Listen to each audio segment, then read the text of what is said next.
Ever wonder what really goes on behind those shiny airport walls? It's not just overpriced coffee and moving walkways. Airports are full of secrets, some clever, some creepy, and a few downright shocking. But don't worry, we're pulling back the curtain. These are the 15 airport secrets airlines hope you never find out. And at the end, I will share a bonus point you must see. Let's go. If you've ever rushed to your gate with a dying phone battery, you're not alone.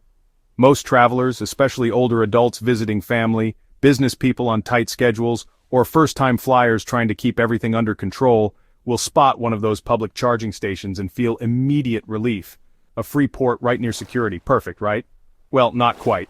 That little convenience might be a lot more complicated than it looks. You see, some airports across the US are quietly turning those charging areas into high surveillance zones. The seats are cozy, the lighting is soft, but hidden within the furniture, there could be microphones or discrete cameras collecting more than you bargained for. Behavioral analysts have confirmed that these relaxation zones aren't just for charging devices, they're for watching people. And while most of us just want to check our emails, scroll through family photos, or review our travel plans, plugging into the wrong USB port might leave your data exposed or worse, copied silently into a system you didn't even know existed. So if you're flying soon, whether for a vacation, a family reunion, or just a weekend escape, carry a portable charger. It gives you more than just battery life, it gives you peace of mind. Why airport carpets make you walk slower on purpose. Now let's talk about something so subtle, you probably never noticed it, the floor beneath your feet. If you've ever walked into an airport and suddenly felt yourself slowing down, like your pace just melted into the space around you, that's not just travel fatigue or jet lag, it's designed that way. Airports, especially modern ones like JFK's Terminal 8 or Doha's glimmering halls, use something called cognitive friction. The switch from hard flooring to plush carpet may seem like a simple design choice, but it's actually a behavior tool. Your brain registers the softness differently. You walk slower, you feel calmer, and just like that, the airport gains control over how you move, where you pause, and even how much time you spend in shops and cafes. For older adults managing mobility, anxious flyers trying to stay centered, or parents juggling strollers and backpacks, that slowdown might feel like a relief. But underneath, it's about crowd flow, not comfort. So the next time you shuffle quietly across a cozy corridor, remember, in the world of airports, even the floor is part of the plan. The hidden danger behind that free airport water. You've just made it through security, you're a bit warm, maybe a little flustered, and suddenly you realize your water bottle's empty. Like most travelers, whether you're a senior on a long-haul flight, a solo flyer trying to stay hydrated, or a parent managing a tired child, your first instinct is to head toward the nearest water fountain. It's free, it's fast, and it feels like a small win in a place where everything else costs a fortune. But here's the part nobody tells you. Many airport water fountains across the US haven't been properly cleaned in weeks, sometimes even longer. In 2025, health audits revealed that only a small number of airports had upgraded their sanitation protocols after the pandemic. The rest still riddled with issues like biofilm, bacteria, and mold buildup, especially around the nozzles and buttons that thousands of fingers touch each day. It looks harmless, it feels convenient, but what you can't see might leave you with more than just a dry throat. If staying healthy is part of your travel plan, especially for those with lower immunity or sensitive stomachs, consider packing a refillable filtered water bottle because sometimes the price of free isn't worth the risk. When the airline knows more about you than you think. Most travelers in the United States, whether it's older adults heading to visit grandkids, professionals rushing to a conference, or someone finally taking that long-awaited vacation, assume they're just another face in the crowd, a seat number, a passport stamp, no big deal. But airports and airlines often see much more than that. Behind the scenes, many carriers maintain internal traveler profiles. These go beyond your frequent flyer number or booking history. If you've ever raised your voice at the check-in desk, argued about a delay, or even insisted a little too strongly on a refund, there's a chance you've been quietly flagged in the system. Now this isn't meant to punish you, it's about risk management. Gate agents, flight attendants, even TSA officers may receive alerts or subtle cues to keep a closer eye. They're trained not just to serve, but to observe. So next time a flight hiccup tests your patience, remember this. Staying calm in public isn't just about courtesy, it's a strategy. Take notes, document what's needed, but save the strong words for later. Away from cameras and counters because yes, they are watching and sometimes they remember. Is airport security really keeping you safe? We're just putting on a show. If you've ever stood in a TSA line wondering why your shoes, bottle of water are considered national threats, you're not alone. Travelers across the United States, from cautious seniors to seasoned business flyers, have felt that mix of confusion and frustration as they pass through those buzzing machines. But here's something few people realize. Recent audits in 2025 revealed a startling truth. Some TSA checkpoints are more about appearances than actual protection. In multiple internal tests, prohibited items manage to slip through undetected, sometimes up to 35% of the time. That doesn't mean every checkpoint is failing, but it does mean the illusion of security can sometimes feel stronger than the reality. It's what some experts quietly call security theater. The motions are familiar: laptops in bins, arms raised for scans, agents barking routine instructions, but underneath the system isn't foolproof. That's why real security begins with you. Keep your essentials close, know what's in your bag, and never assume someone else has already double-checked it for you, because the safest travelers aren't just screened, they're smart. What really happens to your luggage after you say goodbye? Most travelers, especially older adults heading out for extended trips or families juggling multiple suitcases, breathe a sigh of relief when they finally drop off their checked baggage. It feels like one less thing to carry, one less thing to worry about. But that moment at the counter is only the beginning of your suitcase's solo journey. After you wave it goodbye, your bag doesn't just get tossed onto a conveyor belt, it passes through a labyrinth of security systems, explosive detectors, powerful X-rays, and AI-driven scanners that analyze shapes, materials, and even chemical traces inside your belongings. It's a process designed to be fast, efficient, and thorough, all without your knowledge. And while it's meant to keep passengers safe, it also means your private items are under intense scrutiny, more than many people realize. In rare cases, medications, valuables, or electronics packed in checked bags can be flagged, damaged, or even disappear without explanation. So if you're traveling soon, whether for medical treatment, a family visit, or a long-awaited vacation, remember this: anything sensitive or irreplaceable should stay with you, because once your bag disappears behind that rubber curtain, what happens next is mostly out of your hands. Why having a ticket doesn't always mean you have a seat. Here's a frustrating truth that catches many travelers off guard, especially those who only fly a few times a year or older adults heading to family events with every detail planned out. Just because you bought a ticket doesn't guarantee you'll be sitting on that plane.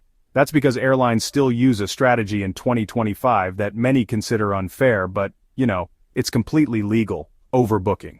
They sell more seats than they actually have, banking on the fact that a few people won't show up, and most of the time they're right. But when everyone does show up, as often happens during holidays, spring break, or busy weekend routes, someone gets bumped. And if your name isn't on a priority list, that someone could be you. You could be holding a confirmed reservation standing at the gate and still hear, "We're sorry, this flight is full." It feels like being robbed, but it's baked into the business model. So if you want to reduce your chances of being left behind, make sure to check in as early as possible. Choose your seat during booking and consider joining the airline's loyalty program even if you don't fly often. It's those little moves that can keep your trip on track. The quiet codes airlines use when tragedy strikes mid-flight. Flying can be exciting, even magical, but it also comes with real-life moments that most travelers never hear about. For those flying with aging parents or anyone with medical conditions, this next truth may feel especially close to home. Sometimes passengers pass away mid-flight. It's rare, but it does happen. And when it does, airlines have a plan. Not just for medical response, but for managing the mood in the cabin. You won't hear someone has died over the loudspeaker. Instead, the crew will quietly switch to code words. Terms like Jim Wilson or Sunrise Protocol are often used to alert staff without alarming the rest of the passengers. In fact, on a Delta flight in 2024, the term Level 4 Medical was used in such a case, and most people on board never knew what had happened. These codes help avoid panic, but for families traveling with frail or elderly loved ones, it's a gentle reminder that planning ahead isn't just about bags and boarding passes. If someone in your group has health concerns, let the flight crew know discreetly when you board. It won't guarantee outcomes, but it will ensure they're prepared to help if needed in the calmest and most respectful way possible. Why that airport ATM could be the most expensive part of your trip. You've made it through security, your gate is in sight, and then it hits you, you forgot to grab cash. So you spot an ATM right by the terminal cafe. It feels convenient, quick, and safe. But for many American travelers, especially seniors on a fixed budget, or families trying to stretch every dollar, this small stop could cost more than you think. Airport ATMs are infamous for one reason: they prey on urgency. They often carry some of the worst exchange rates available, and the transaction fees, they're quietly stacked, sometimes taking 10, even 15% of what you withdraw. And if you're using a foreign debit or credit card, the charges can be even steeper. What's worse, these machines rarely tell you the full cost up front. By the time you notice the extra fees, you've already accepted the terms. If you're someone who likes to be prepared before takeoff, there's a better way. Get your travel cash from your local bank ahead of time, or use a credit card designed for travel perks. Many now include reimbursement for ATM and foreign transaction fees, because no one wants their vacation memories tied to an overpriced withdrawal and a sinking feeling in their wallet. The one spot on the plane you should never ignore. You've finally settled into your seat, you've stowed your carry-on, clicked your seatbelt, and maybe even reached for that tray table to set down your book or snack. For most travelers, especially older adults with health concerns or families flying with kids, this is the moment to relax. But here's the part many don't realize: that tray table in front of you, it's likely one of the dirtiest surfaces you'll touch during your entire journey. Despite how clean everything might appear, most airlines only do surface-level cleanings between flights. Deep sanitation, the kind that actually scrubs down bacteria, often happens just once a month. And when you think about how many people have sneezed, eaten, spilled, or even changed diapers on that tiny surface, the picture becomes a little less comforting. It's not just the tray, the belt buckle, the armrest, the touchscreen. All of them are touched by hundreds of hands every day. So if you're someone who values their health, and let's face it, who doesn't these days, pack a few sanitizing wipes in your personal item. A quick wipe takes seconds, but it could save you from days of discomfort after landing. Why everything at the airport costs so much more. You've made it past security, you're a little tired, maybe a bit hungry, and you spot a snack stand near your gate. A small granola bar, $6, a bottle of water, nearly $5. And if you're thinking of grabbing a souvenir last minute, prepare to pay double what you'd find in a regular store. For many travelers, especially retirees on a fixed income, families with kids to feed, or casual flyers who just want a simple snack, it feels like being held hostage by overpriced convenience. But this isn't accidental. Once you're inside the terminal, you can't exactly leave to find cheaper options. Retailers know this. They build their prices around the fact that you're stuck. It's what some call the captive audience markup, and in airports across the United States, it's become the norm, not the exception. The good news, you can beat the system with just a little planning. Bring your own snacks, toss a refillable water bottle or some tea bags in your carry-on.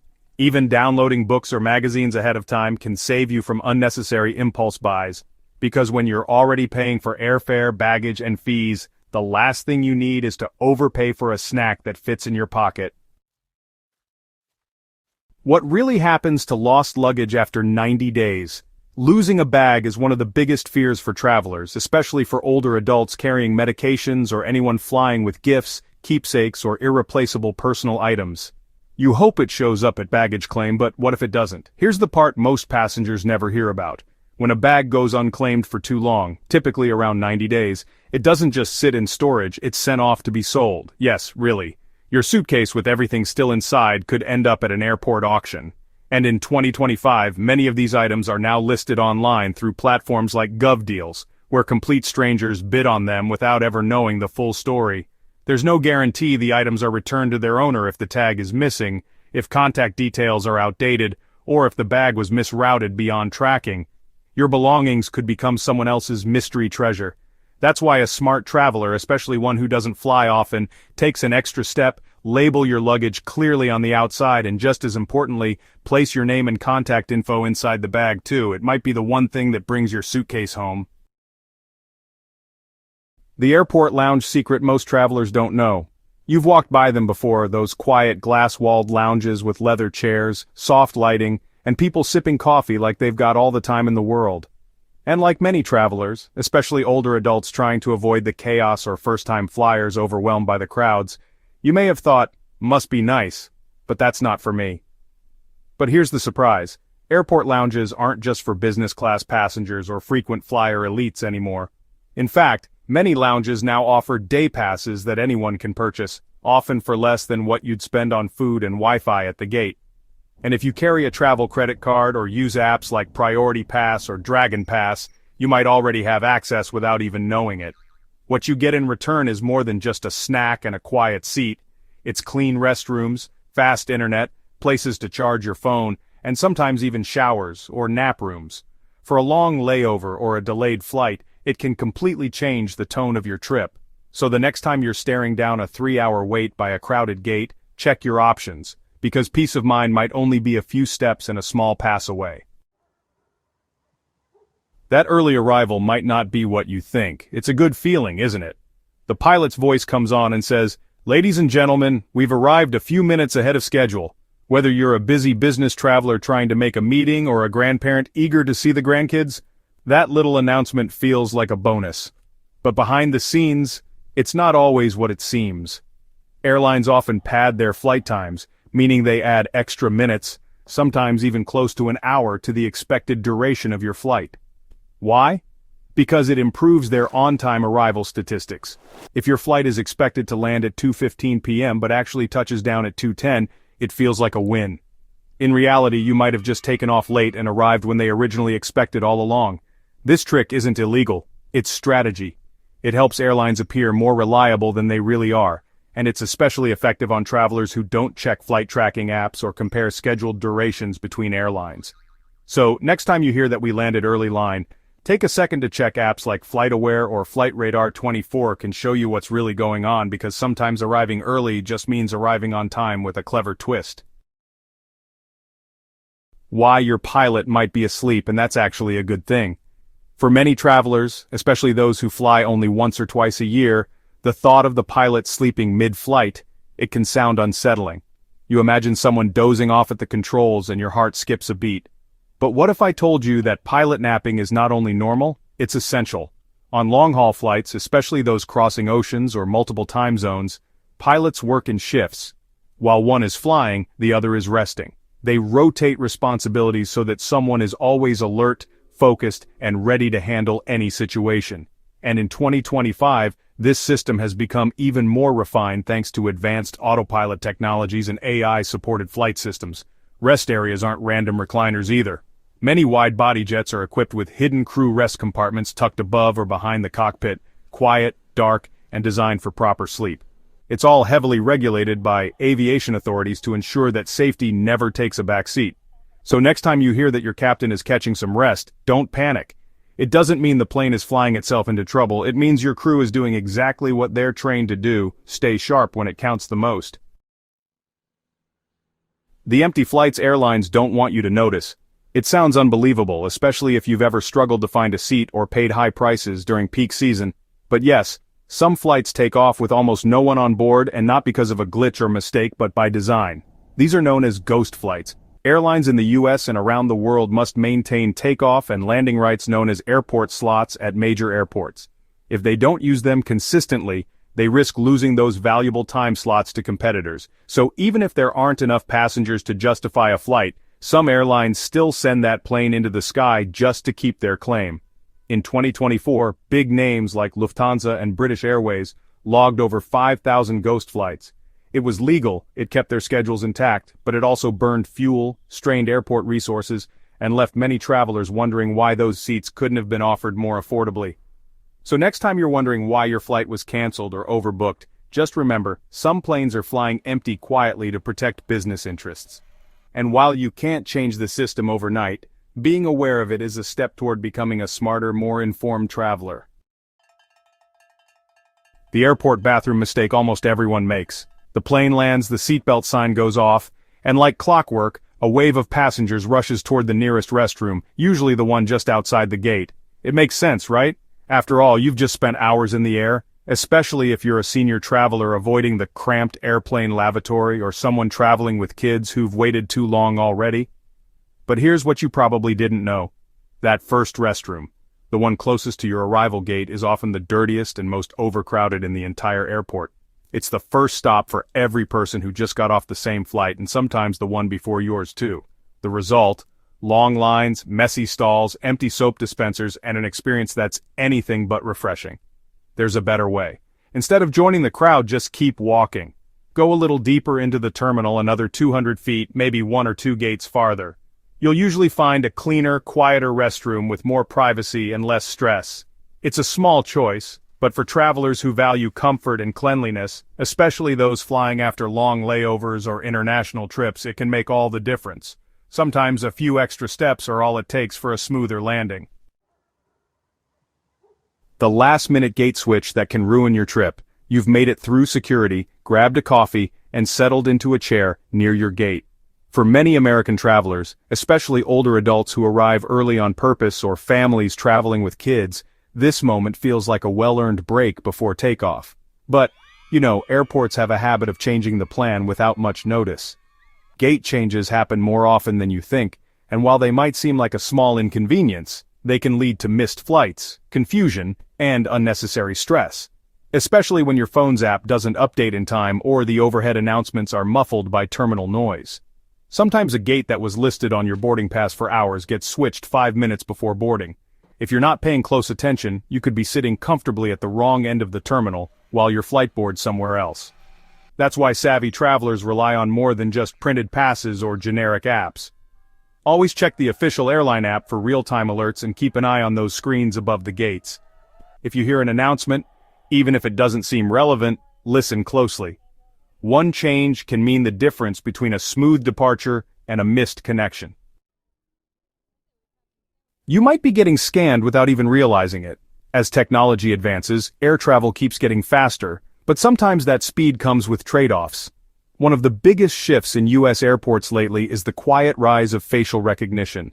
And chances are, if you've flown internationally in the past year, you've already experienced it without knowing. By 2025, more than 45 major airports across the country have implemented facial scanning during the boarding process. It's meant to streamline the line, verify your identity in seconds, and reduce boarding delays. For many travelers, especially those who value efficiency like business flyers or older adults trying to avoid long waits, it might feel like a win, but there's a catch. Not everyone is aware that their photo is being taken and compared to a government database. The signage isn't always clear, and for travelers who care deeply about data privacy or who simply want to say and how their personal information is used, this can feel like a violation. Here's what you should know: in most cases, you can opt out. If you prefer not to be scanned, you have the right to request a manual ID check. It might take a few more seconds, but for those who value control over their data, it's worth the pause. How airports quietly guide your mood and your money. As you walk through the terminal, you probably think you're simply finding your gate, grabbing a snack, or browsing a few shops. But the truth is, every detail around you has been carefully designed, and it's not just for aesthetics. Airports use psychology to shape your experience in subtle but powerful ways. The lighting is often warm and golden near dining areas, encouraging you to relax and spend more. Soothing music plays in walkways to slow you down, which increases the time you spend in front of shops and food counters. Even the scent of cinnamon or vanilla near cafes isn't accidental. It triggers comfort, hunger, and impulse.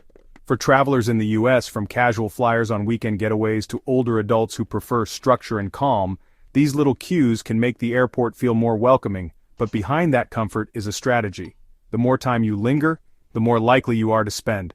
So the next time you're strolling past a boutique or standing in line for overpriced coffee, take a moment to notice how you feel. That sense of calm, that cozy glow, that tempting aroma. It's all part of the plan, and knowing that puts the control back in your hands. You see, air travel isn't just about flights, it's about understanding the subtle moves behind the scenes. The smart traveler doesn't rely on luck, they know the little things: how to spot a last-minute gate change, when to skip the first restroom, and why that free upgrade may come with strings attached. They don't just survive the airport, they navigate it with confidence. And here's the best part: you don't need a first-class ticket or elite status to do it. Whether you fly once a year or once a month, awareness is your greatest upgrade. So the next time you roll your suitcase through those terminal doors, remember, you're not just a passenger, you're someone who knows the tricks, sees through the fluff, and travels on your own terms. stay curious, stay prepared, and if this video helped you feel even a little more in control, don't forget to like, subscribe, and share it with someone planning their next trip, because here at Travel Vibes we believe travel should empower you, not confuse you. Safe travels and see you in the next video.